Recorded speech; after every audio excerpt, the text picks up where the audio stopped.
नमस्कार, न्यूज़ उत्तर प्रदेश के पॉडकास्ट खबर दिन भर में आपका स्वागत है।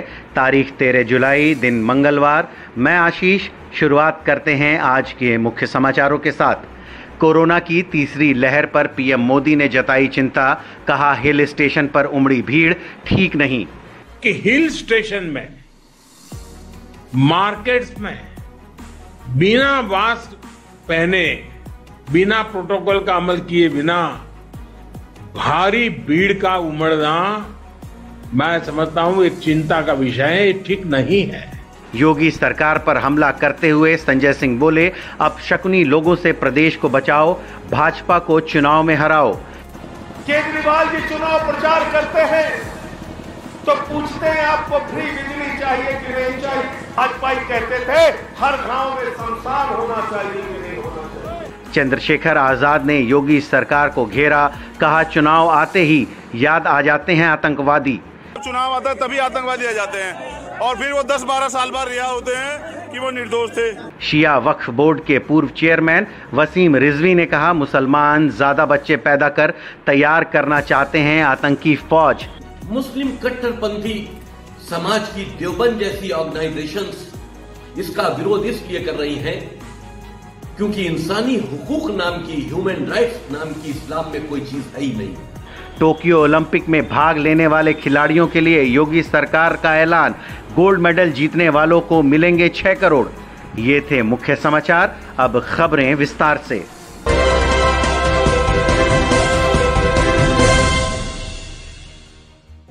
प्रधानमंत्री नरेंद्र मोदी ने मंगलवार को पूर्वोत्तर राज्यों में कोरोना के हालात पर चर्चा की।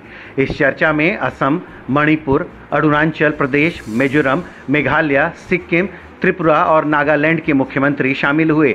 इस दौरान पीएम मोदी ने तीसरी लहर पर चिंता जताई। उन्होंने कहा कि हिल स्टेशन, मार्केट में बिना मास्क और प्रोटोकॉल को नजरअंदाज कर भारी भीड़ का उमड़ना ठीक नहीं है। और जोर देकर कहूंगा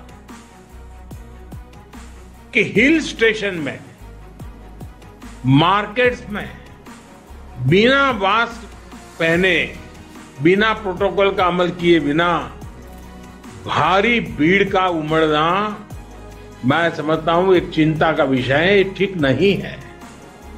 कई बार हम ये तर्क सुनते हैं और कुछ लोग तो बड़ा सीना तान करके बोलते हैं, अरे भाई तीसरी लहर आने से पहले हम एंजॉय करना चाहते हैं। ये बात लोगों को समझाना जरूरी है कि तीसरी लहर अपने आप नहीं आएगी। कभी कभी लोग सवाल पूछते हैं, तीसरी लहर की क्या तैयारी की है, तीसरी लहर के लिए आप क्या करेंगे। आज सवाल ये होना चाहिए हमारे मन में कि तीसरी लहर को आने से कैसे रोकना है, हमारे प्रोटोकॉल को चुस्ती से कैसे अमल करना है। अगर, और एक कोरोना ऐसी चीज है वो अपने आप नहीं आती है, कोई जाकर के ले आए तो आती है।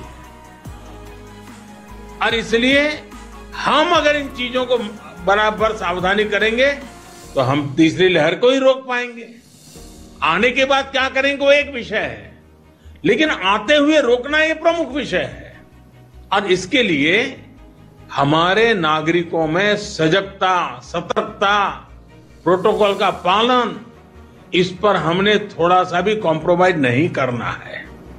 और एक्सपर्ट भी बार बार ये चेतावनी दे रहे हैं कि असावधानी, लापरवाही, भीड़भाड़ ऐसे कारणों से कोरोना संक्रमण में भारी उछाल आ सकता है। और इसलिए ये जरूरी है कि हर स्तर पर हर कदम गंभीरता के साथ उठाए जाए। पिछले एक हफ्ते में पूर्वोत्तर के राज्यों में कोरोना के मामले में अचानक तेजी आई है। हालात ये हैं कि हर 5 में से तीसरा ऐसा जिला जहां पॉजिटिविटी रेट 10% से ऊपर है, वह पूर्वोत्तर राज्य में ही है।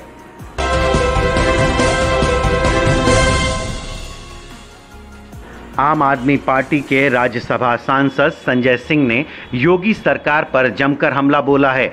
उन्होंने कहा कि दिल्ली के मुख्यमंत्री अरविंद केजरीवाल पूछते हैं कि स्कूल चाहिए कि नहीं, इस पर उल्टे यूपी के सीएम योगी जी पूछते हैं कि शमशान चाहिए कि नहीं। केजरीवाल जी चुनाव प्रचार करते हैं तो पूछते हैं आपको फ्री बिजली चाहिए कि नहीं चाहिए, आपको अच्छे स्कूल अपने बच्चों के लिए चाहिए कि नहीं चाहिए, आपको अच्छे अस्पताल चाहिए कि नहीं चाहिए, आपको निःशुल्क चिकित्सा की व्यवस्था नहीं चाहिए क्या? लेकिन जब भाजपा ही प्रचार करते हैं तो क्या करते हैं? आदित्यनाथ जी जब पिछले चुनाव में आपसे वोट मांगने आए थे 2017 में तो क्या बोले? नरेंद्र मोदी ने आपसे क्या कहा था? क्या बोल रहे थे भाजपाई? उन्होंने ये कभी नहीं कहा कि आपको स्कूल चाहिए कि नहीं चाहिए, अस्पताल चाहिए कि नहीं चाहिए, फ्री बिजली चाहिए कि नहीं चाहिए, नौजवानों को रोजगार चाहिए कि नहीं चाहिए। भाजपाई कहते थे हर गांव में शमशान होना चाहिए कि नहीं होना चाहिए। कहते थे कि नहीं कहते थे? ये सगुन की बात है कि अपसगुन की बात है? माताएं बहनें हमारे यहाँ पे बैठी होगी, बताइए आप अपसगुन है कि सगुन है? अपसगुन है कि सगुन है? अपसगुन। अरे शमशान के बारे में कोई पूछता है क्या? अपसगुनी लोगों को इस बार उत्तर प्रदेश की सत्ता से खदेड़ के भगाना है, आपको खदेड़ के।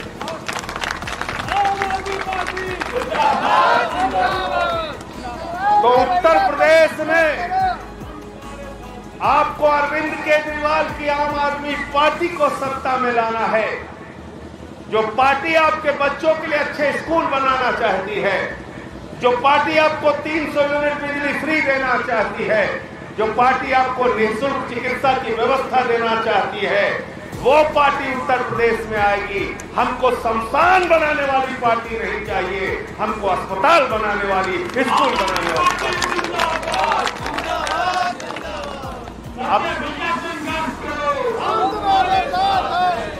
अब जिसको गांव-गांव में शमशान चाहिए वो हाथ उठा दे। किसी को चाहिए शमशान गांव-गांव में?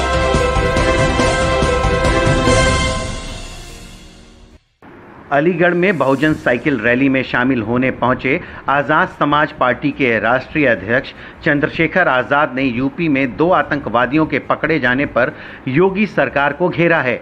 उन्होंने कहा कि बीजेपी के पास चुनाव के लिए कोई और मुद्दा नहीं है, इसलिए आतंकवादी याद आ गए हैं। देखिए, बीजेपी के पास कोई मुद्दा तो नहीं है उत्तर प्रदेश चुनाव के लिए। अब ऐसी चीजें आएंगी और अगर ऐसी चीजें कुछ भी है, अगर कोई भी देश की सुरक्षा का खिलवाड़ करता है तो मैं उसके खिलाफ, उसको सजा मिलनी चाहिए।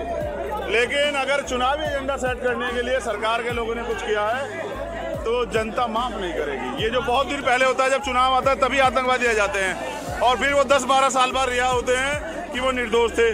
ये लंबे समय से चल रहा है। इस खेल को अब जनता समझ चुकी है। असली आतंकवादी तो बीजेपी में बैठे हुए हैं।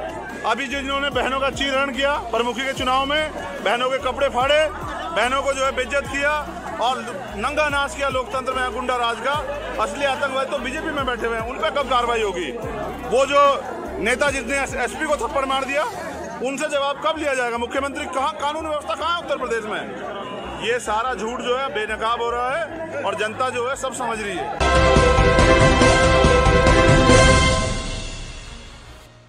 विवादों में अक्सर घिरे रहने वाले शिया वक्फ बोर्ड के पूर्व चेयरमैन वसीम रिजवी ने एक बार फिर विवादित बयान देकर इस्लाम धर्म पर टिप्पणी की है। वसीम रिजवी ने बयान जारी कर कहा कि इस्लाम में ह्यूमन राइट्स नाम की कोई चीज़ नहीं है।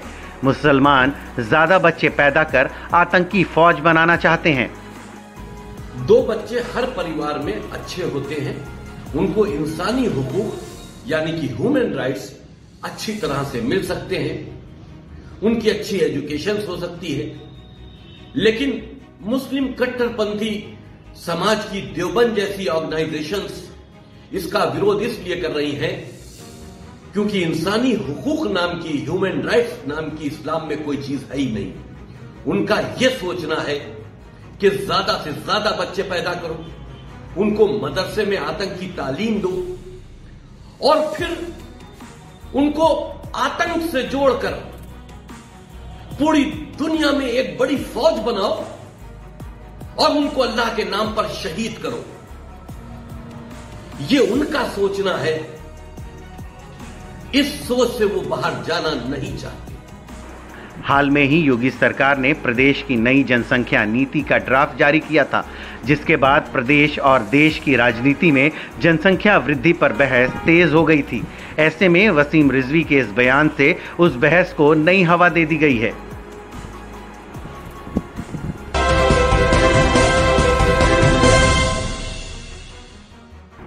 टोक्यो ओलंपिक में मेडल जीतने वाले एथलीटों के लिए उत्तर प्रदेश सरकार ने पुरस्कारों की घोषणा की है।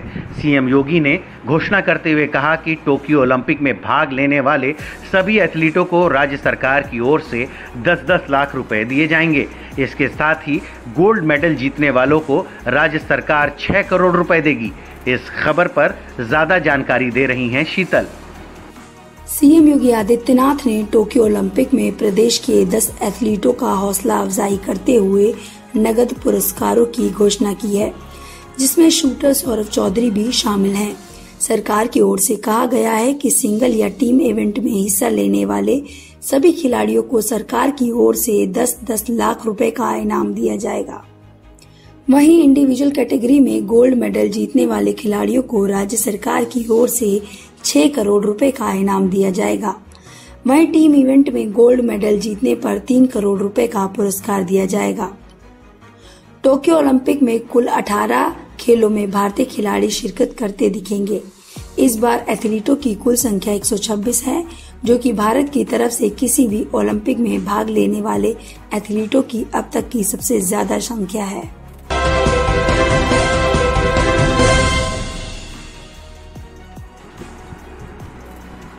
हर रोज की तरह एक बार फिर आपके लिए लेकर आए हैं पहचानो कौन का सेगमेंट। इसमें हम आपको सुनाते हैं एक आवाज। वो आवाज एक राजनेता की है या अभिनेता की, आपको वो पहचान कर कमेंट बॉक्स में लिख के हमें बताना होता है। तो सुनिए आज की आवाज और सही जवाब कमेंट बॉक्स में लिखकर हमें बताएं। लेकिन मेरा क्या है कि या तो चाहिए तो आसमां चाहिए, नहीं तो ज़मीन ठीक है। इस बुलेटिन में इतना ही। कल फिर मिलेंगे कुछ नई खबरों के साथ। नमस्कार।